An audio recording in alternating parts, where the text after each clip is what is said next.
Muy buenos días para todos. Bienvenidos a esta actividad educativa del curso de Comunicación Intercultural perteneciente a la Universidad Nacional Abierta y a Distancia.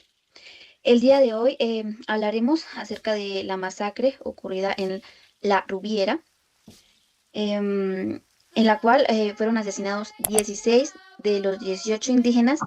invitados a un sancocho, indígenas pertenecientes a la comunidad Cuiva. Esta noticia fue publicada por el periódico El Tiempo en el año de 1967. Este fue un crudo ejemplo de la violencia sistemática y de la desprotección que sufrieron las comunidades indígenas de Colombia. Claramente, la masacre fue envuelta en una época en la cual los medios de comunicación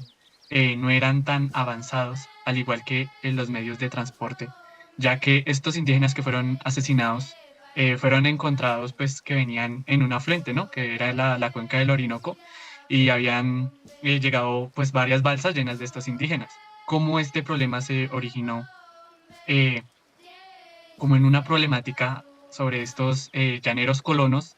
y los indígenas que estos veían como personas no civilizadas, ¿no? El grupo se acercaba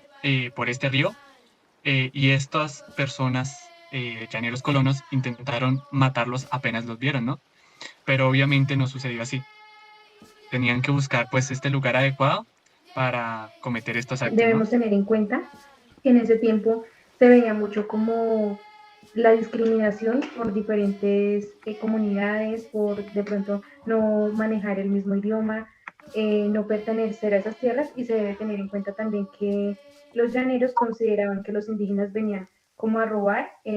parte de sus tierras. En esta época, esas costumbres eran como heredadas por sus abuelos o sus padres y se consideraban normales. Pues hay que saber que geográficamente esto está entre una zona fronteriza entre Colombia y Venezuela. Y pues allí ya existía como una cierta tensión entre pues los colonos slash vaqueros slash llaneros, porque pues dentro de las investigaciones que se tienen, pues tienen diversos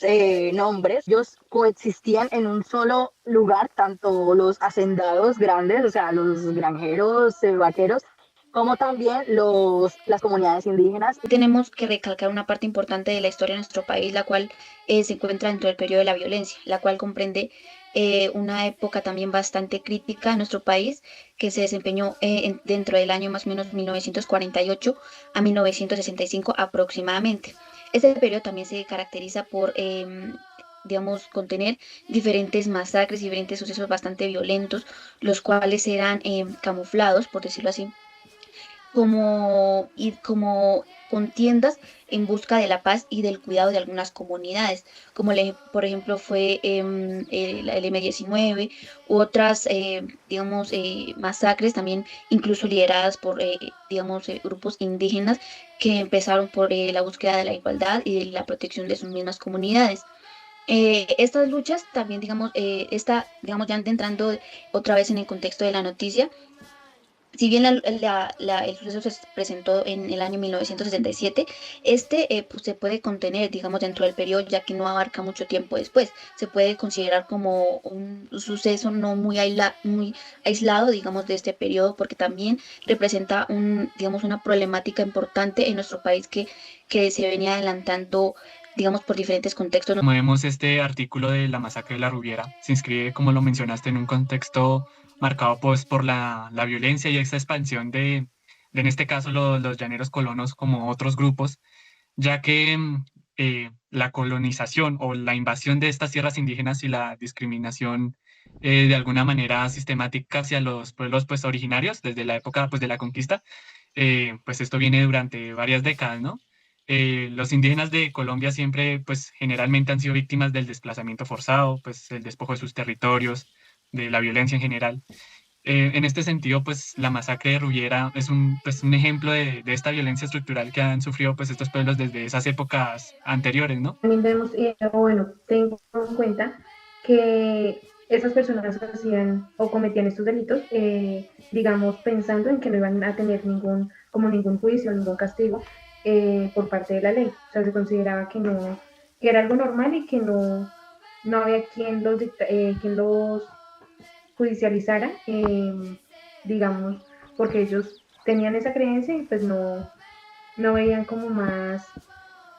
allá de lo que hacían sus papás o sus abuelos, y pues sí se tenía como esa descendencia de toda la violencia que traían encima. Parece, digamos, importante resaltar, digamos, ya a manera también de preconclusión, que, digamos, todos estos temas que hemos nombrado vienen desde una trascendencia histórica, como lo menciona compañera Julie, de cultura aprendida, de historia conservada a través de voz, así como también influyen los aspectos, como dice el compañero José, geográficos, como sociales y culturales. Quiero agregar aquí que, pues, como dice el compañero, ese es un patrón histórico de violencia que se perpetuaba junto con las comunidades étnicas, o sea, no solamente indígenas, se mete allí, sobre todo, pues, viviendo en una isla, también sé que dentro de acá hay una etnia que también ha tenido que ver con el colonialismo y otras cuestiones que no vienen al caso, pero a mí me gustaría mencionar algo muy importante de una investigación que se realizó en la Nacional, donde pues uno puede darse cuenta que esto solamente fue uno de los tantos hitos y de las lastimosamente sucesos que pasaron en ese momento. Entonces, por ejemplo, Gómez López nos menciona que esto fue un análisis retrospectivo regional que estableció que en largo plazo el genocidio de la Rubiera fue solamente un episodio más dentro de la guerra emprendida contra los indios en el marco del proceso de decolonización, que yo igualmente aquí en el video les voy a dejar como algunas imágenes y fotos que pues obviamente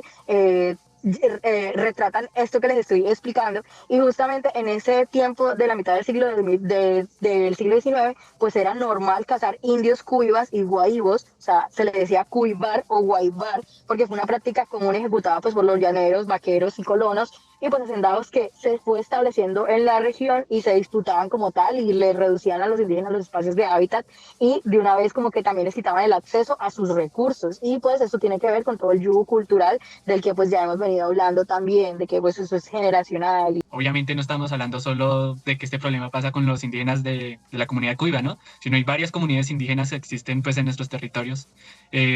muchas culturas originarias, y estas han sido objeto de discriminación, desprecio por parte pues de la sociedad dominante en este caso, ¿no? Los colonizadores o pobladores locales que ven a estos indígenas como personas no racionales, simplemente el simple hecho de hablar o tener una jerga distinta ya los hace menores, ¿no? Pues esta visión pues estereotipada y racista contribuyó a justificar pues la violencia en esta masacre, ¿no? Pues, obviamente desde el punto de vista legal, en ese tiempo pues no existía, por ejemplo, una regla de derecho contra pues las comunidades indígenas. Entonces la falta de protección para los pueblos indígenas o impunidad que habían frente a estos hechos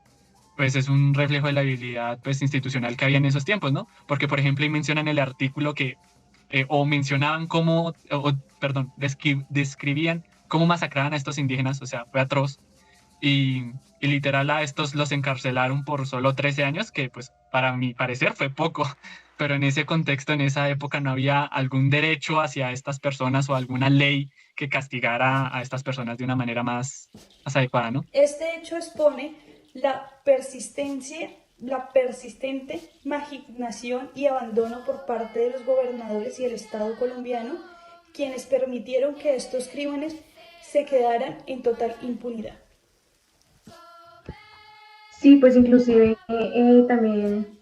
tenemos, bueno, ahorita en la actualidad tenemos como muchas leyes y muchos decretos que defienden estas comunidades. Considero que también se han ido dando gracias como al reconocimiento que se les ha dado, o ellos han adquirido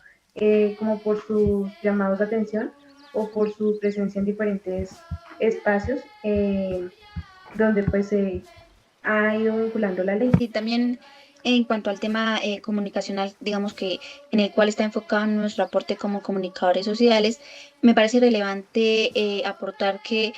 digamos, todo este tipo de leyes y normativas que defienden los derechos humanos también son a causa, digamos, de todas las campañas que se vinieron adelantando por parte de los medios de comunicación, así como otras estrategias como, por ejemplo, las marchas y todas estas luchas sociales que ayudaron a la proliferación de la Defensoría de los Derechos Humanos en general, independientemente de raza, etnia, cultura o estrato político. En ese aspecto es que este proceso fue larguísimo, duró más de 15 años y o sea, en realidad para ellos fue normal llegar y decir pues sabes que sí los matamos, o sea, perdón decirlo en estas palabras, pero pues para ellos fue normal. Y a mí me gustaría mencionar mucho en el aspecto comunicativo el gran trabajo de Caicedo, que pues en este caso él hizo un gran trabajo como periodista, el saber que en estos momentos, pues por ejemplo ahorita el periodismo no se vive de la misma forma por diversas situaciones,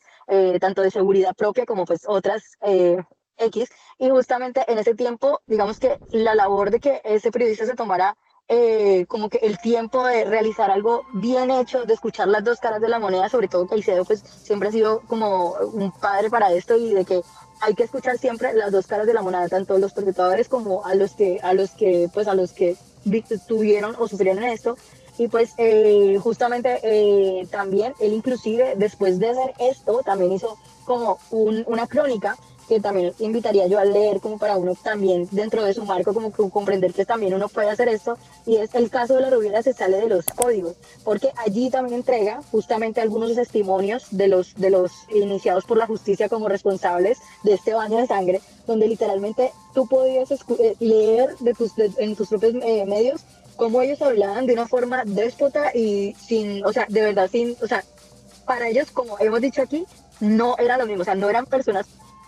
normales, sino que eran, o sea, para ellos era literalmente cazar animales, y lastimosamente también el lenguaje que se utilizó también en ese tiempo, pues yo creo que también perpetuaba más como que el rechazo, pero digamos que pues ya los tiempos han cambiado y pues sabemos también dentro del aspecto comunicativo que pues nuestros lenguajes también deben ser pues mejores en ese aspecto.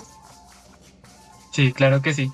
Yo creo que ya para concluir, pues, acerca de lo que dijiste, obviamente, pues, en el tema comunicacional, ¿no? Esta difusión de mensajes de, por ejemplo, no, los indígenas nos están robando, nos están apropiando, nos están, sí. Toda esa divulgación hizo que la mentalidad, pues, de estos que ya venían con una mentalidad, como decías, de que no, los indígenas no son nada, pues ayudó bastante a esto, ¿no? Y, por ejemplo, no es que haya pasado esta tragedia y los medios o distintas partes hayan expuesto esto a la sociedad de una vez. Esto fue pues obviamente ocultado y después ya se fue dando, pero más tiempo después.